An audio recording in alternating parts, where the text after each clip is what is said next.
اور فرمائیے.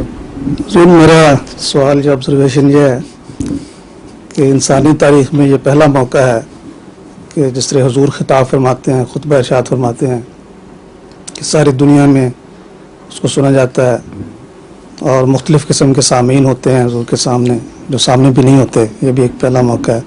تو اتنی مصروفیات میں سے جو حضور کی بے شمار مصروفیات ہیں، ایسے خطبات کی تیاری کیسے اور کب حضور فرماتے ہیں؟ تیاری جو ہے وہ تو بعض دفعہ سلسلہ چل رہا ہوتا ہے، اس میں از خود ہی وہ سلسلے میں بھی آگے چلا رہا ہوتا ہے. بعض دفعہ ایک لفظ بھی دماغ میں نہیں ہوتا جب میں خطبے کے لیے کھڑا ہوتا ہوں. گزشتہ 3 مثالیں ایسی ہیں، خطبات 2 خطبات جو جرمنی یا ہالینڈ میں ہوئے ہیں، 3 خطبات، اور ایک وہ جو آخری خطاب تھا. بالکل خالی ذہن ہو کے کھڑا ہوں اور اللہ نے چلا دیا آپ. میں حیران ہو رہے تھے کہاں سے خیالات آ رہے ہیں. تو اللہ تعالیٰ جب انسان دعا کرے تو ایک روح چلا دیتا ہے، وہ از خود چلتی ہے. اور بسا اوقات وہ خطبہ جو بغیر تیاری کے ہو وہ زیادہ بہتر ثابت ہوتا ہے اس سے جو تیاری کر کے دیا گیا تھا. تو اللہ کے کام ہے، ہمارا ہاتھ ہی کوئی نہیں.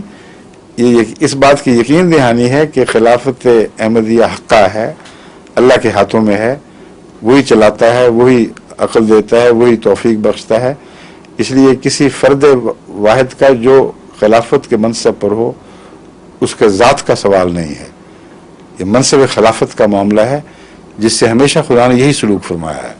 آئندہ بھی انشاءاللہ جب تک احمدی صالح رہیں گے، عملے صالح کی حفاظت کریں گے، اس وقت تک خدا کا یہ وعدہ پورا رہے گا.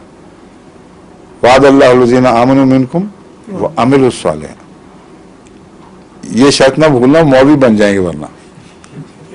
جس دن ایمان رہ گیا، عمل صالح نہ رہا، اس دن احمدیت ختم ہے. خدا نہ کرے کبھی ایسا ہو، مگر آخر وہ شریروں کا دور تو آنے ہی آنے، وہ تو ہم مجبور ہیں. ٹھیک ہے، وقت ختم ہو گیا. ٹھیک ہے. ایسے ہی